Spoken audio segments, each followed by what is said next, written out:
On the 6th of May 1997, a 41-year-old woman was attacked while she was heading home from work in the Bay Area Rapid Transport region in Union City, California. As she was walking, she was dragged to a secluded area in a nearby field where she was indecently assaulted. After the authorities were alerted to the crime, they were able to obtain a sample of the suspect's DNA from the victim's clothing. On the 7th of September 1997, a second incident occurred about 15 miles from the initial attack. A 22-year-old woman was ambushed and violated while she was going for an evening walk around Livermore High School. The local police were notified and were able to obtain a DNA sample from the crime scene.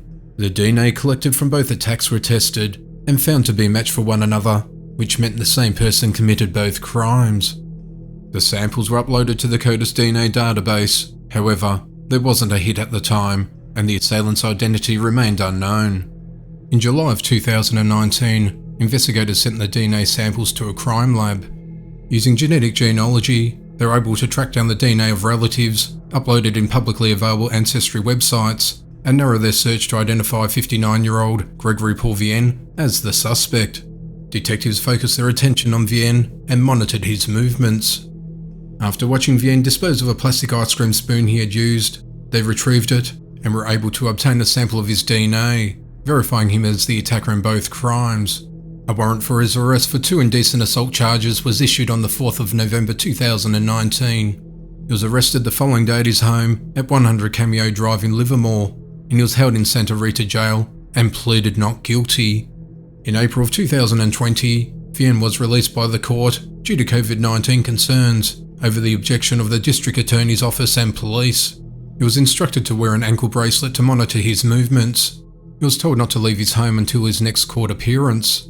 His bail was reduced from $2.5 million to 0. He was also suspected to have been involved in 3 other separate attacks in the area as well. On the 12th of November 2020, a preliminary hearing began where both victims testified in court with the defendant and his attorney present. The following day, the second victim was scheduled to complete her testimony when the court received news that Vien was hospitalised. He attempted to take his own life by shooting himself several times with a nail gun. A week later, on the 19th of November, Vien passed away from self-inflicted injuries. With the defendant no longer alive, the case was dismissed. Alameda County District Attorney Nancy O'Malley said, "The survivors of these assaults showed great courage in coming to court to face the man who attacked and terrorised them 23 years ago.